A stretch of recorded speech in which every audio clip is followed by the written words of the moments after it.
ito'y gusto nating malaman. Mhm.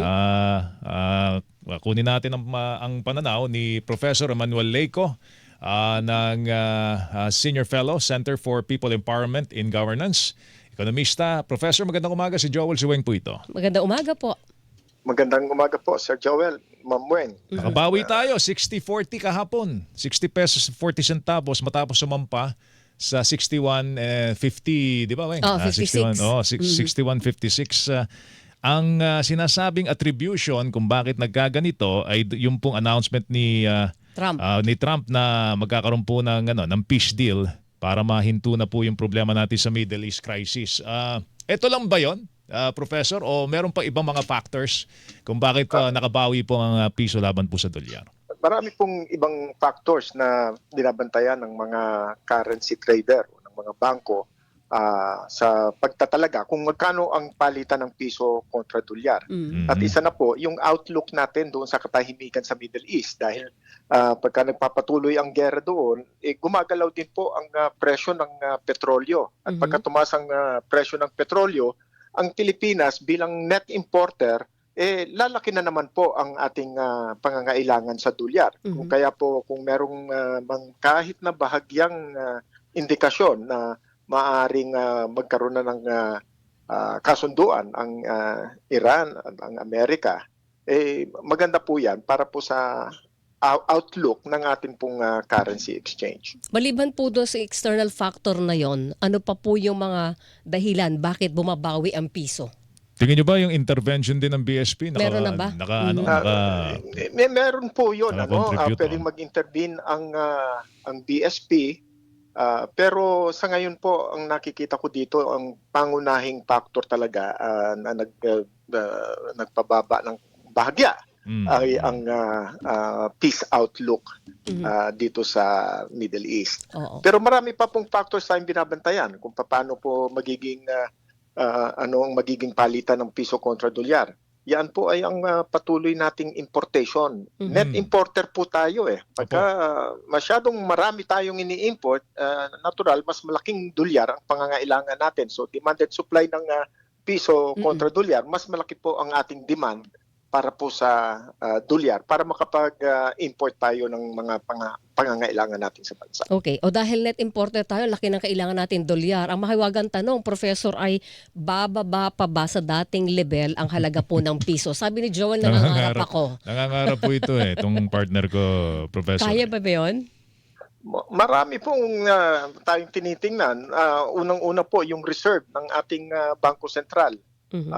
Bumaba na po yan. Bumaba na po yan hanggang 104 billion ngayong katapusan ng Abril mula po sa 106.6 billion. At sinasabi po ng Bangko Sentral, ito po ay dahil dun sa pagbaba rin ng pagpasok ng foreign investments. No? Ito po yung bulk, ito po yung mas malaking bahagi ng ating reserves na hinahawakan ng Bangko Sentral. At bumaba na rin po, kaya po sinasabi ko nga may hangganan ang intervention ng Bangko Sentral dahil ang sarili nating dollar reserves ay bumaba na rin po sa mga 108 billion yata, no? At ang dahilan dito, marami po tayong pangangailangan ng ating currency, ng foreign currency. Saan galing yun, Professor? Yung 108 billion, saan ang galing? Magkano ba yung dollar reserve natin bago natin naitala ito? Ang dollar reserve po natin, ayon po sa Bangko Sentral, ay nasa, ito po, no? 464.9 million. Okay. From 1.75 billion. Ibig sabihin po, napakalaki po ng ating pangangailangan ng dolyar. Kaya po bumaba hanggang 464 million ang ating foreign exchange reserves. No, ayon po sa Bangko Sentral yan. Ngayon, sabi naman ng Bangko Sentral, kahit na po bumababa ang ating mga reserve, enough pa rin po na reserva ito sa ating liquidity. Meron po tayong enough na gross international reserve na kasama po na pwede nating i-cover ang mga 6.9 months na worth of imports, Mhm. no? At mga 3.8 times Mm. na short-term external debt bate po doon sa mga pagkakautang natin.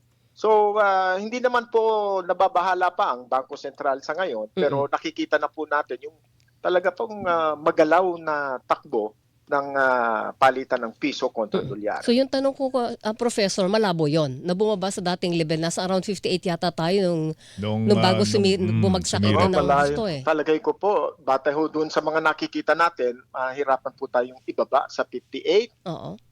Dati pa nga po, ang tinitingnan lang natin 56 eh.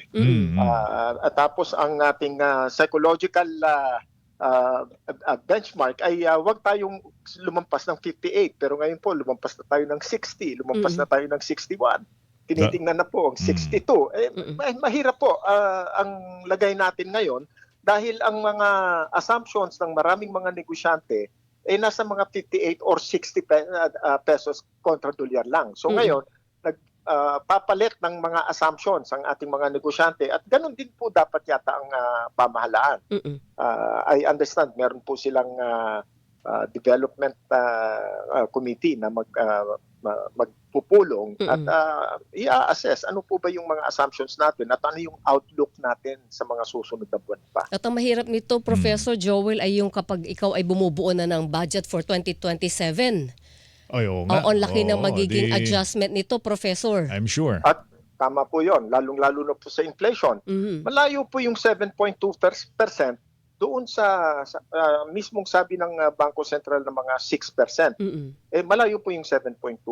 So ngayon, marami din po, may isang bangko ang nagsabi, ang kanilang forecast siguro mga hanggang double digit na 10%. My God.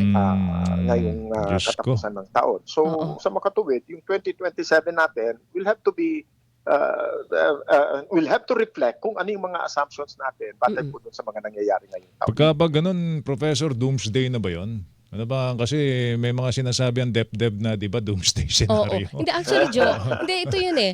Professor and Joel, yung 7.2% ay worst scenario projection ng DepDev months ago nung may problema na tayo sa Middle East. Nangyari na nga, Pero di ang ba? sinasabi nila, ito yung tatamasain natin o tatama sa atin na inflation na worst scenario by end of the year.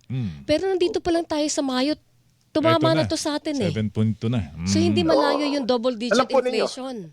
ako naunawaan ko naman ang posisyon ng pamahalaan na hindi naman po pwedeng magsabi ang pamahalaan na ito na ang katapusan natin. Hindi po pwede yun. Kailangan po magpakita ng pamumuno ang pamahalaan at makapagpahayag na meron tayong nakikita na katapusan nitong pinagdaraanan natin. Pero yung pong vision na yan ay kailangan po masuportahan na ano ang plano para po mapigilan ang patuloy na pagtaas ng presyo ng mga bilihin.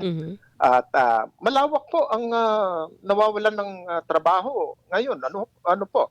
Mahigit sa 2.5 million na Pilipinos ang walang trabaho. Doon po, batay po doon sa huling ulat ng Philippine Statistics Authority. So, ano po ito kumbaga, hindi pa doomsday. Wala po tayong tinatawag na doomsday. Worst scenario lang. Worst case scenario.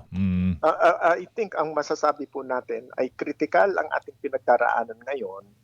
Napakabigat para po sa buhay ng mga pangkaraniwang mga mamamayan. Okay. Professor, agree po kayo dun sa pagtaya na binagit nyo kanina na may ibangko na nagsasabi na pwedeng pumalo ng double digit ang inflation natin sa pagtatapos po ng taon? Pwede pong mangyari yan dahil kung patuloy po ang pagdausdos ng halaga ng piso kontra dolyar, being a net importer, mag-aangkat tayo using dollars, di pagdating po dito ng mga produkto na inangkat natin, tataas din po ang presyo ng mga inangkat natin dahil mas mahina ang halaga ng piso kontra dolyar. Pwede po yun.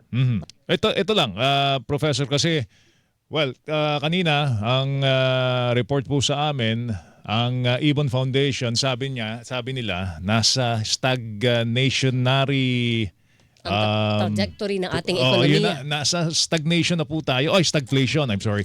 Stagflation na po tayo. May stagflationary pattern na raw po silang nakikita. Kayo ba? Ano bang nakikita ninyo? Kasi Yung stagflation, mga kapuso, mabilis na pagtaas po ng presyo ng bilihin pero mabagal po yung paglago ng kabuang kita ho sa mga produkto may at ekonomiya. serbisyo ho sa bansa. Ano, nakikita nyo na ba yan? May stagflationary pattern na nga ho ba tayo? Ang dagdag ko lang po doon ay yung malawakang pagkawala ng trabaho. So, mababang paglago ng ekonomiya, mabilis na pagtaas ng presyo ng mga bilihin at malawakang pagkawala ng trabaho. Yun po ang mga elemento ng stagflation. At mukhang nakikita na po rin natin yan eh. Napakababa po, napakabagal ng paglago ng ating ekonomiya. 2.8 is very slow. Tapos yung 7.2, napakataas po niyan. At mahigit sa 2.5 milyong mga Pilipino ang walang trabaho. Plus, nadagdagan pa po yung mga underemployed. Nandun na po tayo, nakikita na natin, nababanaaga na natin yung stagflation. At ito po ay napakabigat na problema ng mga mamamayan at lalo na po ng pamahalaan. Dahil ang karaniwang ginagawa ng mga pamahalaan, pagka mataas po ang presyo, nagtataas po sila ng interest rate na ginawa na rin natin. Pero pagka itinaas ang interest rate, mahihirapan naman po yung mga negosyante na magpalawak ng kanilang negosyo dahil mataas po ang cost of capital. Mahirapan silang mag-expand, mahirapan silang magbukas. Kung kaya po yung unemployment ay nakikita natin na maaari pong magpatuloy na lumawak na yan. Ano ang pwedeng gawin ng gobyerno para ikambyo yung sitwasyon, Professor? Sa ngayon po, matagal na nating sinasabi yun na dapat po siguro panimula magdeklara ng state of national emergency. Dahil ang ating economic situation is in a state of a crisis. A national crisis po ang ating ekonomiya sa ngayon. At marami ang magagawa ng pamahalaan sa state of national emergency kumpara po doon sa energy emergency lamang. Katulad po ng ano? Pwede po silang magdikta ng price cap, maximum price o price ceiling ng mga pangunahing presyo ng mga produkto na pangangailangan tulad po sa pagkain, pati po sa petrolyo. Kung kaya po, kung kagyat na maideklara yan, kagyat din po na makikita ng mga mamamayan, na mararamdaman ng mga mamamayan, ang pagpigil dun sa pagtaas ng presyo ng petrolyo. Ngayon po, kung gumanda naman ang presyohan sa merkado at gumanda naman ang ating lagay sa petrolyo, pwede naman pong bawiin na rin yung state of emergency. Pero sa ngayon po, kailangan makita natin yan na merong deliberate na paraan na ginagawa ang pamahalaan. Yung ayuda, okay lang po yun. Pwede pa rin pong ipagpatuloy yan. Pero yun nga po, may tinatawag din tayo dyan na ang mga pagbibigay ng ayuda ay subject to inclusion, exclusion, error. May nabibigyan na hindi dapat nabibigyan. Merong hindi nabibigyan na dapat ay binibigyan. So, napakahirap po niyan. Kaya ang kumbaga, may mga low-lying fruits tayo ngayon na pwedeng gawin ng pamahalaan. Ideklara ang state of emergency at pigilan ang presyo ng patuloy na pagtaas ng presyo ng mga bilihin, magbigay po ng price ceiling, tanggalin po yung excise tax, tanggalin yung value added tax at maging magandang halimbawa ang pamahalaan na ito ay deliberate na aksyon na programa na ating ginagawa ngayon. Yun o. Professor, salamat sa oras. Good morning, Mag-ingat sir. ka. Thank you you. and good morning to you. Maraming salamat po at magandang umaga po sa ating lahat. Si Good morning, Professor Manuel Leico, mga kapuso, nagkalimutan na nga Weng doon sa ano eh. Yung Excise pagtanggal tax. na excise tax tsaka Wala, VAT. nakalimutan na eh. Nakalimutan na. Oo. Sabi ni Malacanang tsaka ni Batman,